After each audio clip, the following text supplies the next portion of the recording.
Here's an uncomfortable realization. So, the stories of Samael,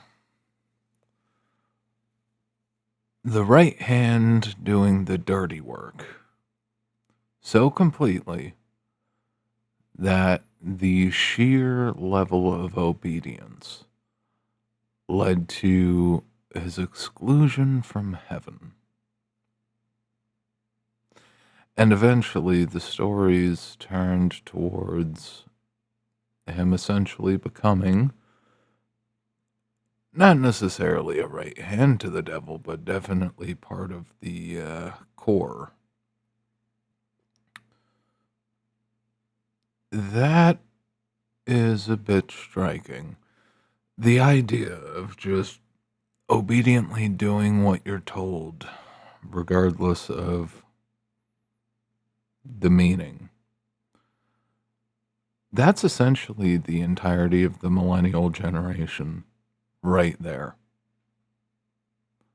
In terms of equating, it might be a bit odd to find the equity or the, well, equality in there,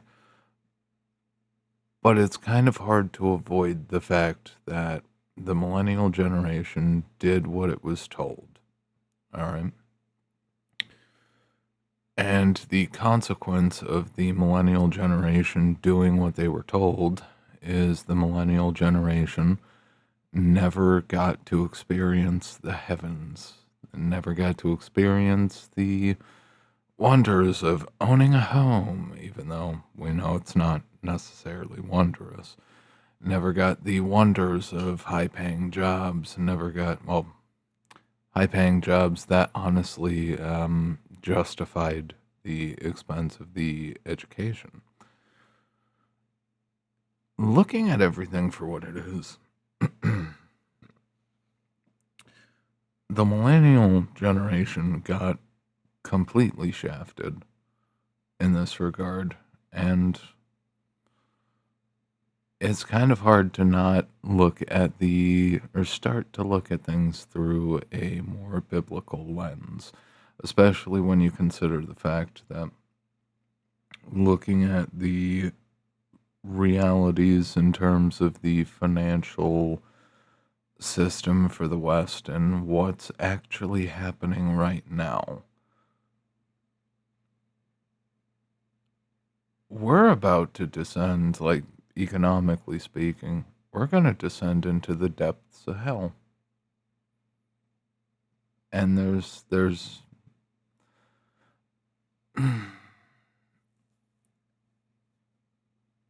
no way of avoiding it because the reality is for people who aren't necessarily paying attention all the time, which unfortunately I have to as part of the job, at least my part of the job. Paying attention to everything that's happening, paying attention to silver and gold prices going absolutely berserk, keeping an eye on the fact that the value of the dollar, at least in terms of foreign exchange, is dropping. It had a massive drop a while back when the tariff talks started, and it has continued flatlined a little bit, and then it dropped down again recently, especially because between Powell and Besant both opening their mouths, they have kind of let the cat out of the bag. Essentially, we know that the quote unquote inflation trade is a thing. We know that the dollar itself is going to be sacrificed. All right. And a lot of people are not ready for that. And a lot of people are not paying attention to that. But it's what seems to be the likely outcome. Now, given this is not financial advice, but And the views do not represent the views and beliefs, whatever, of space consulting. But, but, I am fairly certain, based on my multiple years of calling it right, even though most of those years were not calling it right on YouTube or on Substack, that what we're going to see is we're definitely going to see the dollar collapse. Now, it can keep on the slow grind, but there's a chance that it could pick up and start diving faster. Essentially, and this was inevitable, the consequence of being the world reserve currency is it essentially. hmm, how do I explain this quickly and easily? There's the Cantillon effect, where as a country we become more dependent on luxury, and our own domestic capability declines. We don't make anything anymore. We don't really do anything anymore because it's not economically viable. All right, you can always get it cheaper made in some other country. It's cheaper to make it somewhere else. Import it. All the cost of transportation, all the taxation, all the fees, everything else, it is cheaper to get it from halfway across the planet, put it on the shelf, and buy it than it is to try to make it here. And that's before you even think about the costs of regulatory compliance and everything else that comes with trying to operate a business producing anything actually real in the US or the wider West as a whole.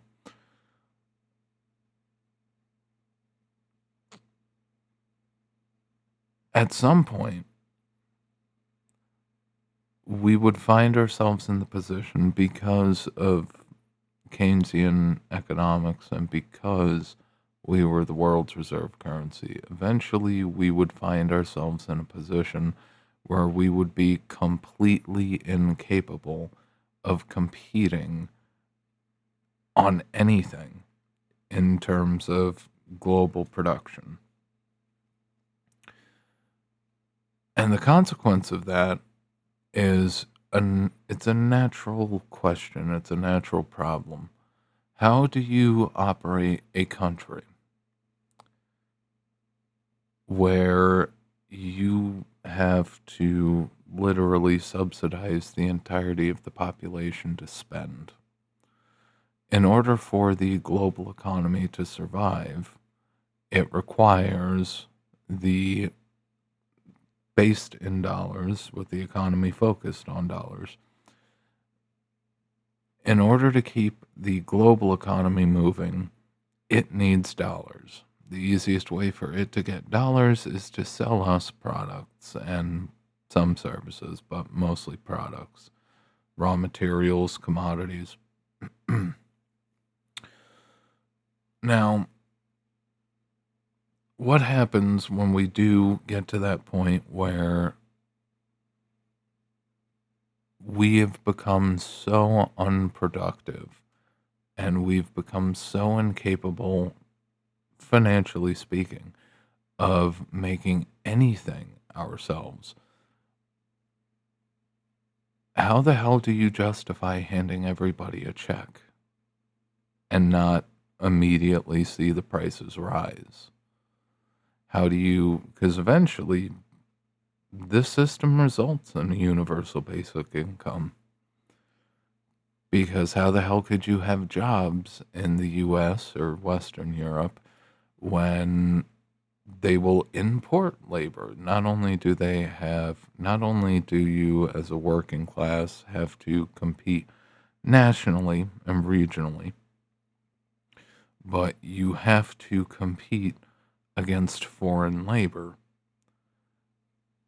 There is no American, there is no Western European who can afford to work for African or Indian or Chinese or any other East Asian slave wage. Okay.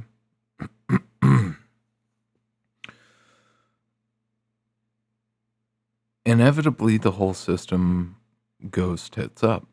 And inevitably, much like we would ask the question here, how the hell do you keep the economy going? Well, you have to give people spending money if they literally can't even compete in their own country for jobs. How the hell do you keep the market going? How do you keep anything moving? Well, if you're not going to just hand the money, then we have to bring jobs back. How the hell do we bring jobs back if the nature of the currency is anti competitive to labor? Well, now we're here. The way that you bring jobs back to the United States is to destroy the dollar. You collapse the currency. You print off a fuckload of dollars to get all of the raw materials and things that you know that you are going to need in place with some extra as insurance. But after you're done printing and create massive hyperinflation, you essentially have to reset the entire financial system. You have to reset the entire labor system. You have to reset import, export, overall trade. You have to reset literally every form of employment, especially, government, public employment.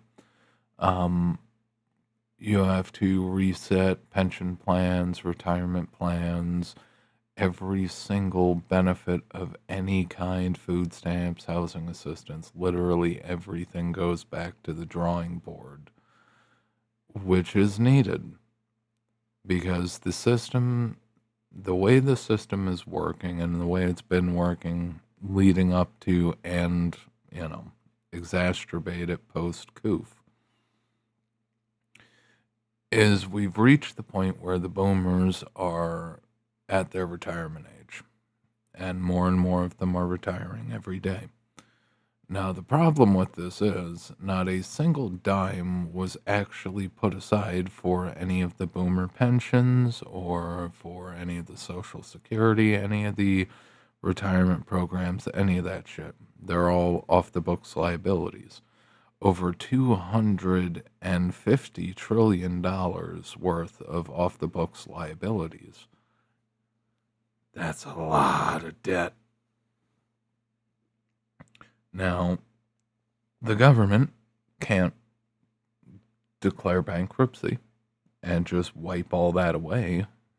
The only thing that they can really do without blowing up the entire economic structure and familial structures and everything else, like everything would get flipped on its head. It'd be chaos. The only way to do it, not painlessly, but less painfully, is to inflate the currency. So, what do? You have the majority of the U.S. working population. A lot of people are checking out. A lot of people don't care anymore. A lot of people got college degrees, paid a lot of money for college degrees for jobs that never manifested. All right, even if the jobs were there conveniently, and believe me, I am multiple times a part of this where you chase after the next big thing, whether it's oil fields or software engineering or healthcare or anything else. You chase after one of those degrees, and the minute you get it, or not too long after you get it, you realize, oh, oh shit, the job market's falling out. And now instead of, let's use healthcare as an example, instead of like 50 an hour, the companies are offering, and the hospitals and the rest, all the medical systems and the businesses tied to them start offering $20 an hour. So you end up making the same money you would have made if you didn't even fucking bother, but massive amounts of debt, and you still never get to own a house. The reality is, the only way, and most people, increasingly people in the US, are either off the system and suffering because the cost of living, all of the actual inflation hasn't been included. When people say that, oh shit, I forget his name, but he came out recently and said the true poverty line for the United States using the same calculations the original one was built on. When you actually inflation adjust at the poverty rate in the United States, poverty line would be somewhere between $120 to $140,000 a year.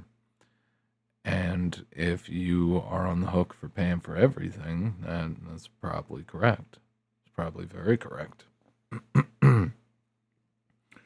Now, this, of course, presents a problem, but we have a large millennial population, and increasingly, if the Gen Zers can get jobs and actually work and hold the jobs, um, they're not making a whole lot of money. Because they're not making a whole lot of money, they are more and more relying on social programs and benefits. The problem is you have the working population that really can't afford to be taxed, who are already on benefits because they're not making a fucking penny, because building an economy based on services is not exactly a smart fucking idea. Anyway, you have a bunch of working poor, and you have a growing horde of retiring boomers. Where the hell do you get the money from? Well, we know that we're going to have to inflate. We know we're going to have to print for it.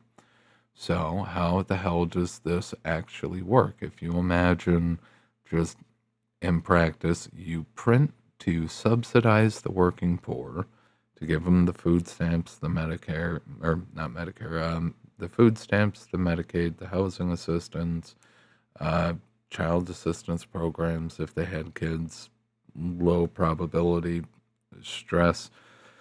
Stress is not conducive to people having kids, and animals in captivity do not breed. Now, you're printing to subsidize your working poor who are paying taxes that really they can't afford to pay, that are going to the boomers that you now have to print money in order to actually pay for their retirements. So what ends up happening is you are printing money on one side to temporarily give a boost to the working poor, and then you are printing twice as much to compensate.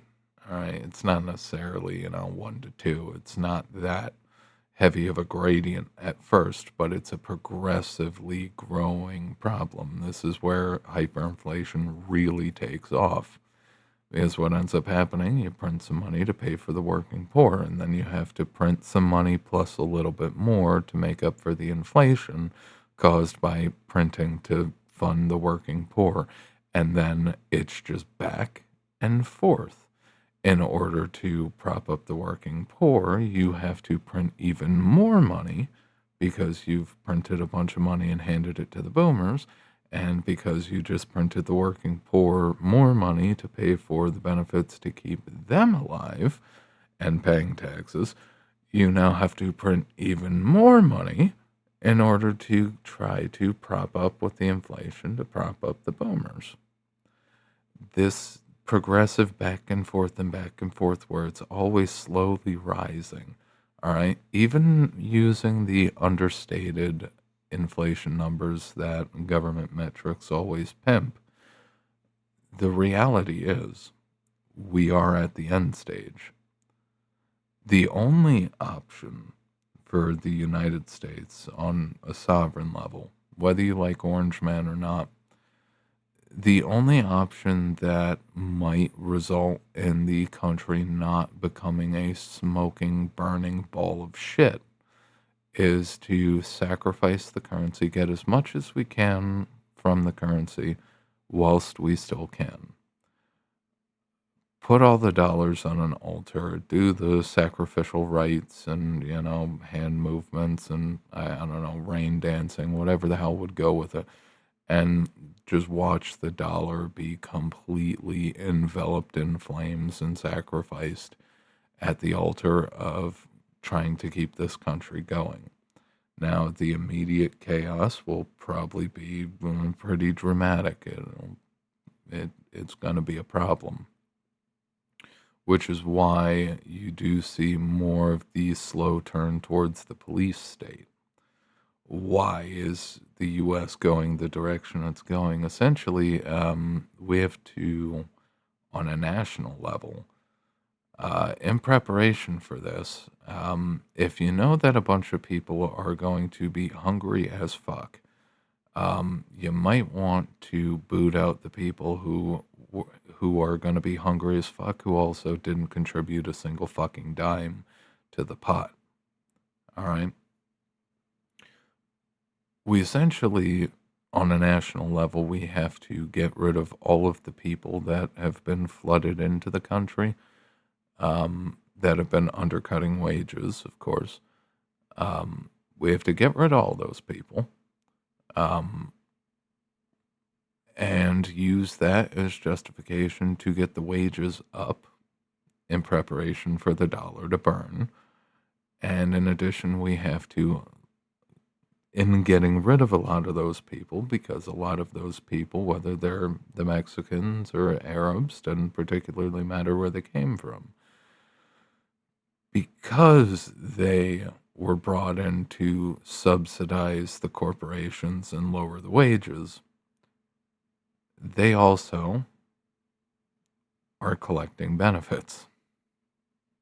And it's not necessarily direct, because people make the argument of, well, I mean, they don't qualify for that, and da da da da da. It's just like, yeah, they also don't qualify for housing loans and housing assistance. But conveniently, the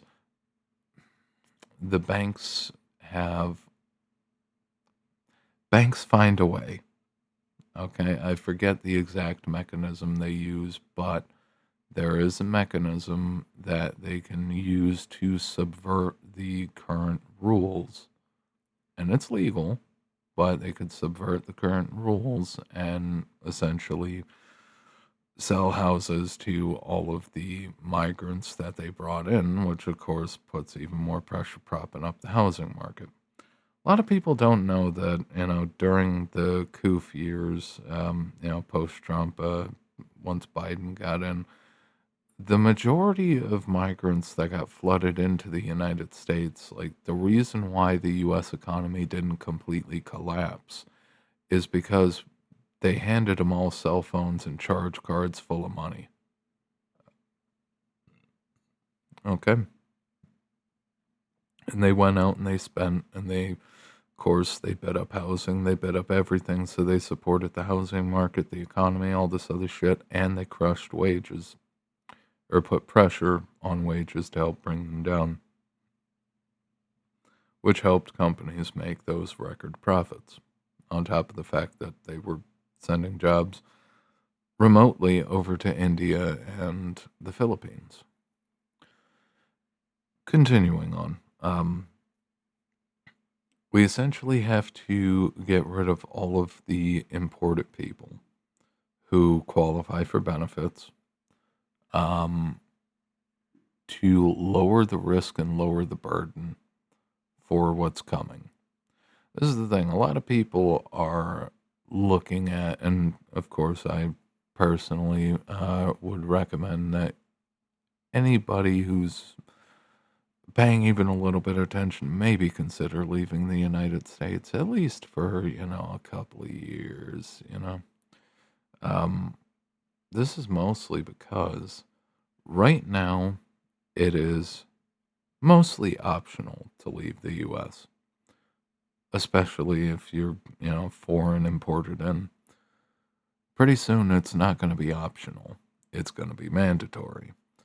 And roughly the same time that forced deportation becomes mandatory, you are also looking at the fact that if you are an American, you're not going to be able to get out of the country because no other country is going to accept our passports. So we're going to be stuck here. Meaning, if you don't get citizenship, if you don't get out and get citizenship somewhere else, soonish, you might not be able to get out at all. And this is going to come along with changes to tax policy and everything else, but the general idea is lower the burden, deport as many people as possible, force the wages higher and in dollar terms, and then when the dollar gets sacrificed, essentially we're going to have to maintain high wages in the United States and produce everything ourselves. And we're not going to be able to do any foreign imports. I mean, there might be some, but not many. Give me just a moment.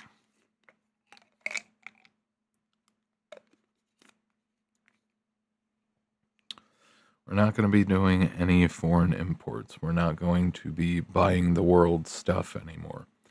Now, some countries are prepared for that. Others aren't. The thing is, what a lot of the world, no matter how much they want to um, shit on Big Orange Man, the only way that Americans don't end up completely poor, broke, and homeless in this country, even though some people absolutely are getting shafted during the transition, the only way we don't end up as a homeless horde living in the forests or something is if we do this. If we don't do this, literally corporations, foreign power is going to buy up every single American asset until this country is entirely carved up. And once it's carved up, and you already have foreign influence in a lot of the media groups, like what was it, the Signal Gate, where a bunch of the Minnesota rioters, whatever the hell, protesters, their chats and their handles started getting leaked. And it's just like, shocker, your data wasn't safe before. It's never been safe. And I can go into detail on that in another video because those are right up my alley. But essentially, foreign powers are already using the United States as a bit of a battleground, the same way that you run a proxy army like Ukraine right now against Russia. You just constantly prop up Ukraine, you throw more bodies at it, and both sides are doing this. They're bringing in people from India, the migrant workers that used to go to Saudi Arabia. They're bringing them in and throwing them on the front lines on both sides. And the reason why you keep that proxy war going is, of course, the European Union is in incredibly deep shit, and they need collateral badly. And then, in addition, the U.S., we need the free resources. So there definitely would be a benefit if Russia got steamrolled. Also, would allow us to put pressure on China. This is one thing that I forget his name. Everybody has seen him at least once. The stereotypical, damn it, what is his name? Oh, damn it. I forget, but you probably, hopefully, if you pay attention, you know who I'm talking about. He's another generalist, but China, land of cheap labor. Russia, land of cheap resources. And we kind of lost access to both. And it's getting worse. Essentially, we're in the position where we've reached that pivot point. We have to make this happen, or the United States is not going to be a country any longer. Like this is mandatory now. If you actually look at the numbers, if you look at the black hole, that is the actual numbers, the actual finances for this country, we're so fucked. So fucked. And we were fucked before Trump. We were fucked the second that COVID got released. That was it. Because COVID provided the backing to try to bail out the banks and the repo market and literally everything else. And now you see, you know, there's a lot of focus on the AI bubble. And the thing is, everybody looks at it as a bubble, or a lot of people look at it as a bubble. What a lot of people have not considered is instead of a bubble, it's a bailout. We've bailed out the housing market, we've bailed out insurance, we've bailed out many other things. Why wouldn't we bail out tech? Everybody knows that Twitter was fucked before Musk bought it up. And Twitter, of course, being broke as a joke, was essentially selling its soul to the highest bidder, working with foreign countries, taking in cash, and that's how they propped up their hordes of angry white Karen women. We're bailing out tech. All you have to do is say you're producing AI and then start getting some money off it.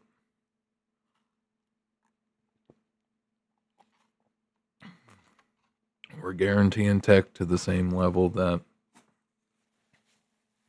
we guarantee the housing market, essentially. But anyway, to the point of proxies, the same way that we are engaged in proxy wars in Ukraine and different countries too, quietly, but primarily we're tied in with the Europeans for Ukraine, or have been. The problem in the United States is it's not just a base sovereign issue. The political rioting and all the other shit, the demonstrations, the protests, these are being funded by the same NGOs that work with the three-letter agencies to flip other countries.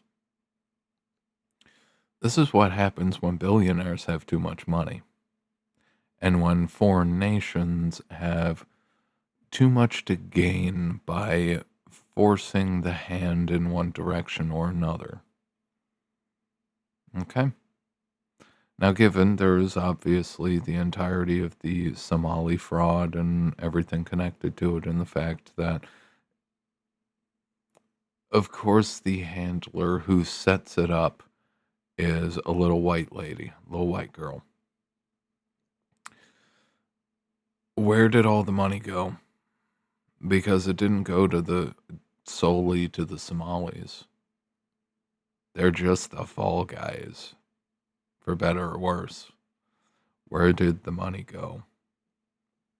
It went to the NGOs that are now paying agitators to do dumb shit to try to draw out the hammer. All right? This is not just the NGOs, though. This is also foreign governments. The United States, this is one of the things, I don't know if I ever posted it on YouTube, and this is, of course, a more candid, free flowing talk. The United States, in its current form, is a fucking war zone. And this is not a joke.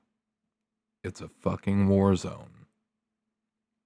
This country, right now, and every single day, is being extracted from to help finance multiple proxy wars that foreign countries are engaging in, that NGOs and billionaires are engaging in to force politics one way or another.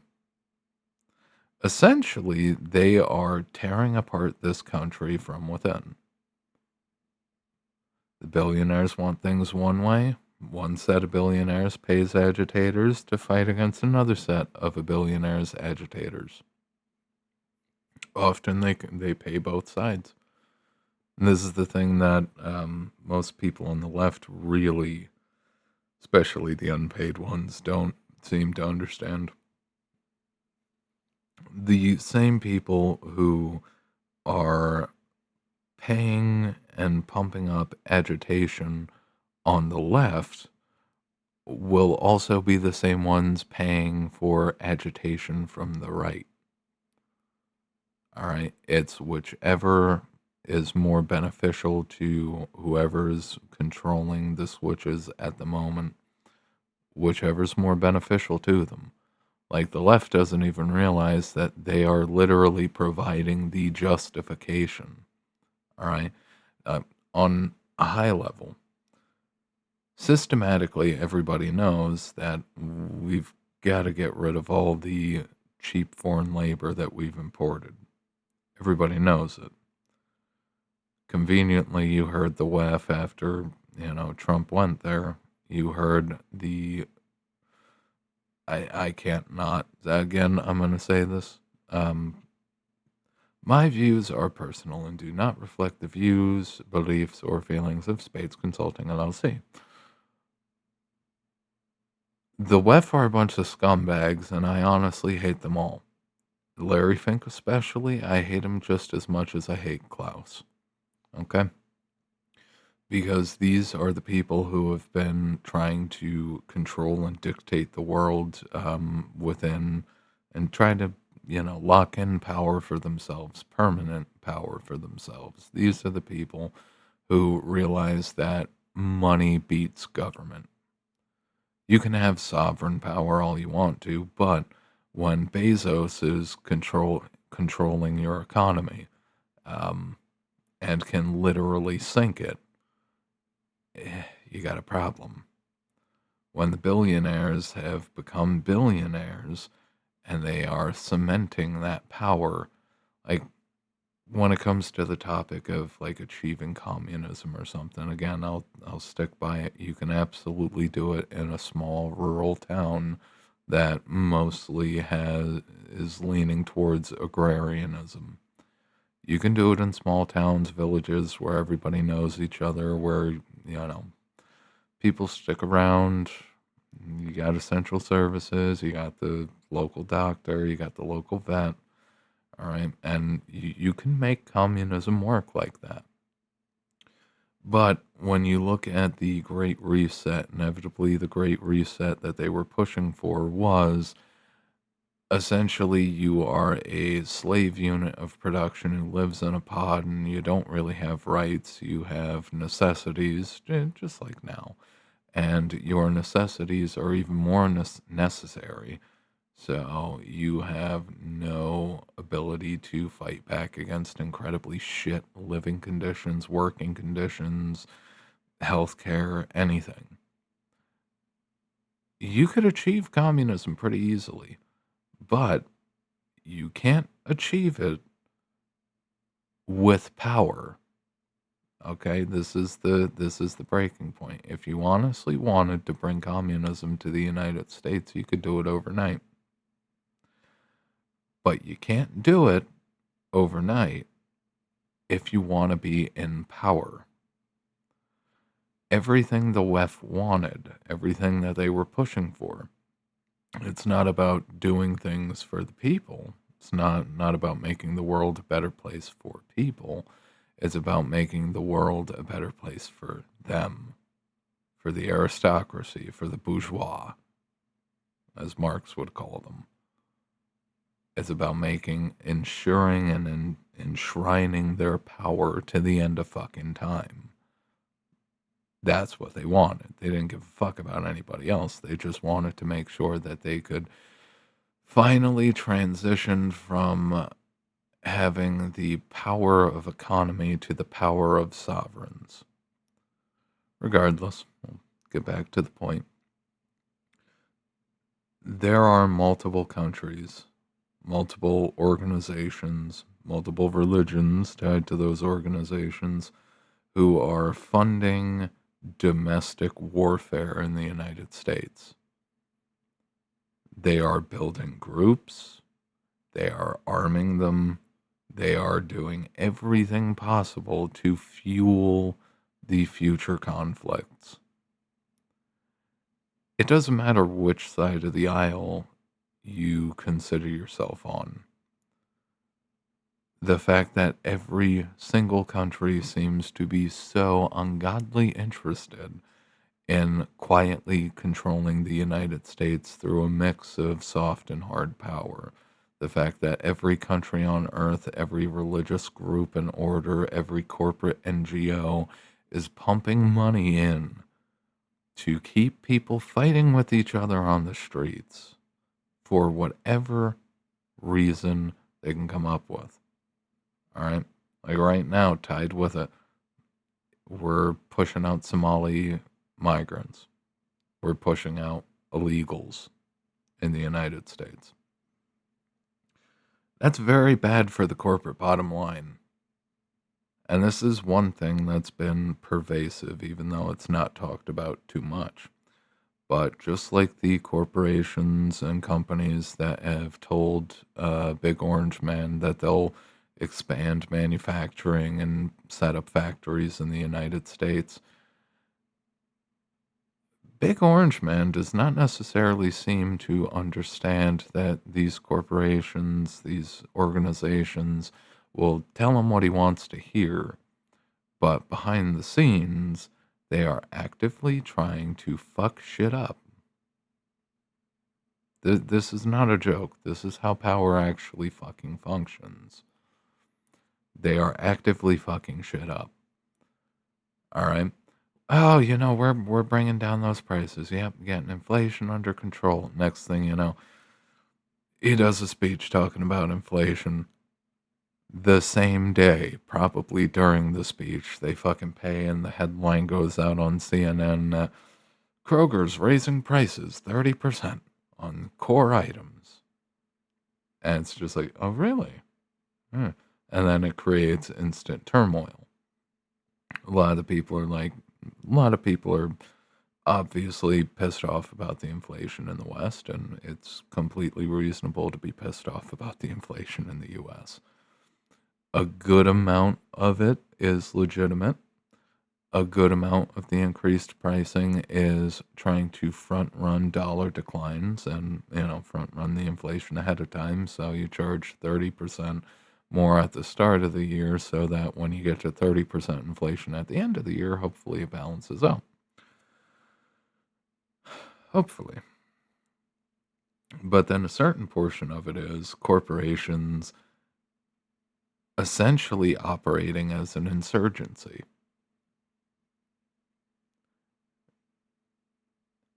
And you wonder why your wages aren't going up. Because if all of the corporations decide, if they come together at Davos, the corporate leadership all comes together at Davos and decide, all right, we're going to tell the Orange Man what he wants to hear, and then we're not going to do any of it.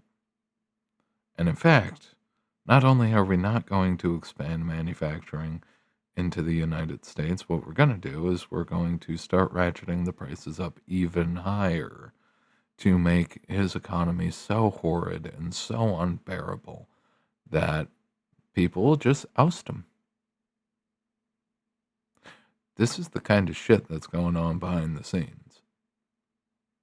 People talk about civil war, and are we in a civil war? On the national level, you could say at face value, we are kind of at a civil war between the right and the left, although the right and the left have no fucking idea just how deep the rabbit hole goes. You've got organizations, you've got foreign countries, you've got foreign banks, you've got foreign corporations, domestic corporations, everybody, all of them, all the bigs All right. They're all doing this kind of shit. They're all tied into it. They are all funding these fucking little. I mean, there's no other fucking way to say it. They're all funding their own little terror cells essentially, and they're all pumping them up and getting them ready. And then when they need the news to turn in their favor, they'll go do something. You know, and they don't care. They don't care. They will happily pay agitators to create the look as if there is um, a massive backlash to whatever president or leadership is doing. They pay for that. They create the public narrative. You have fucking cucks like CNN going out there and doing a glow up for the Iranian regime. And it's just like, you people are fucking trash. You know that? You really are.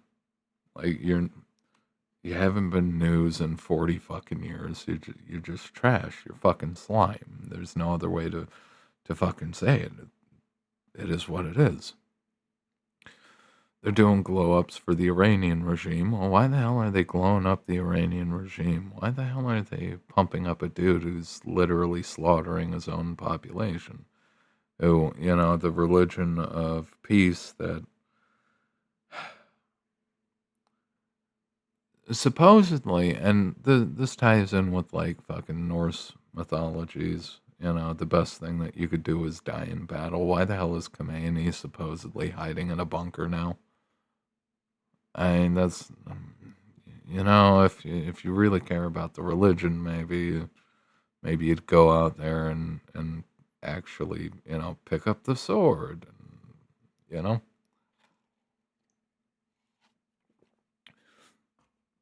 But they know the Eye of Sauron is watching them. They know that the drone strike, whether it comes from an American drone or an Israeli drone, they know it's up there. They know it's up there. But regardless, do you think CNN isn't getting paid with some kind of sovereign money behind the scenes? Here's another thing that people don't necessarily know. The unicorn stocks. Now, a lot of people would invest in something like an Amazon, and Amazon worked out. All right. Explain the other unicorns. Because this is something that didn't necessarily start in the US, but I'm pretty sure it made the jump over the Atlantic, creating unicorns as a mechanism for laundering. So you create a company that ain't gonna go anywhere, just like a crypto scam. You create a crypto coin or an NFT or something that's not going anywhere. You hype it up, you advertise it, you get a bunch of people to throw their money into it, and then you run away with all the fucking money. There are various mechanisms that are legal in the United States, or effectively legal, things that aren't enforced, to launder money and make it disappear. Most people know that that some of the charitable foundations can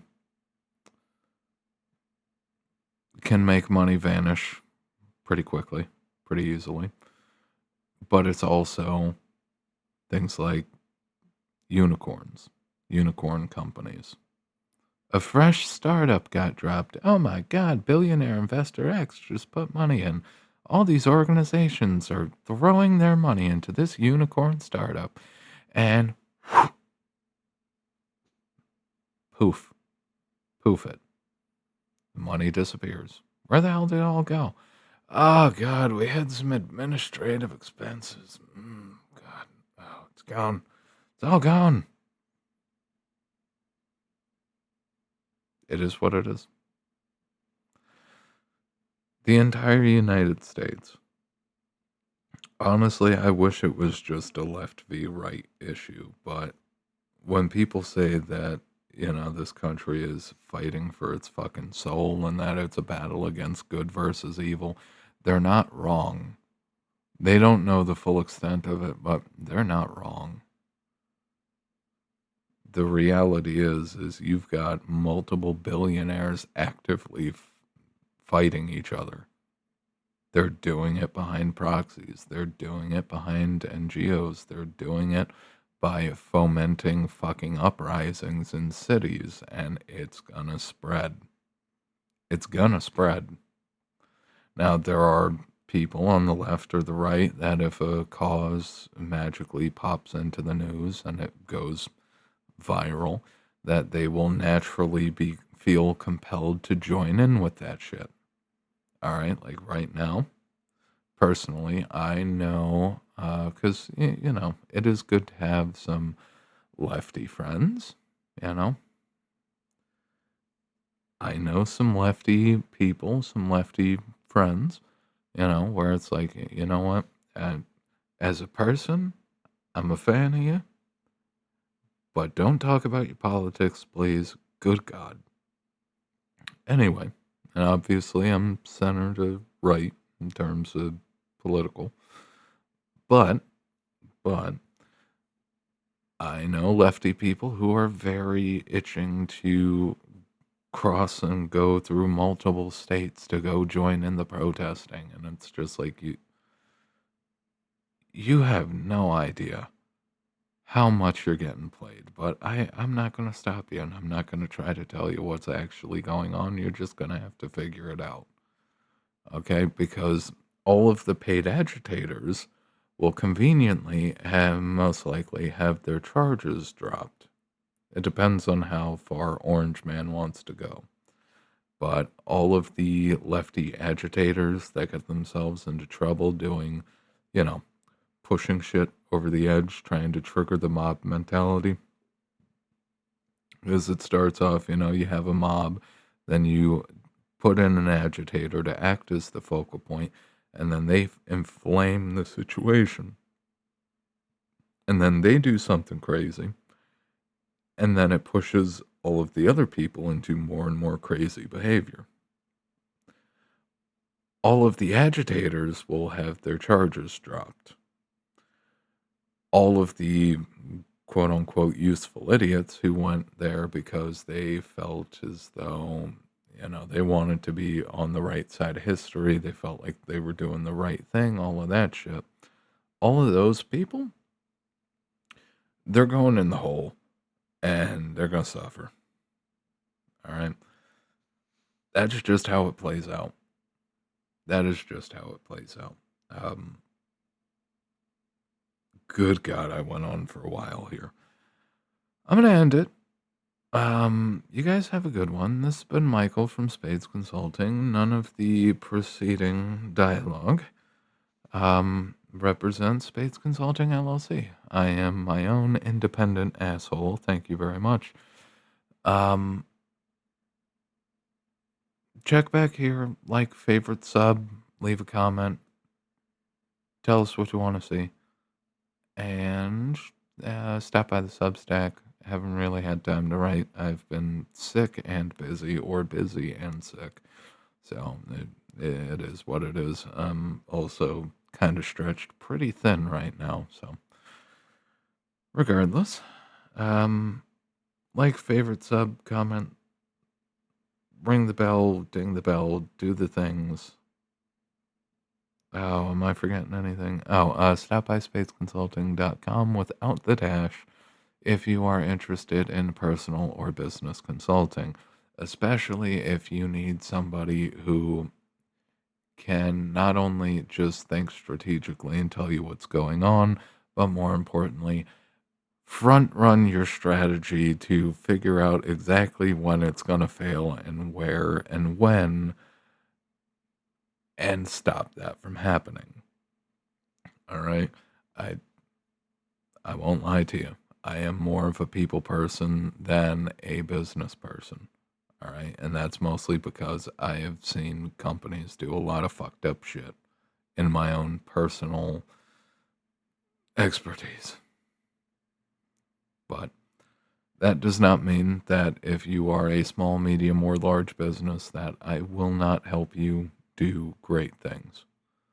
And believe me, I have got a hell of a cookbook of good things for you. Regardless, I will end it here. This has been Michael from Spades Consulting. You guys have a good one.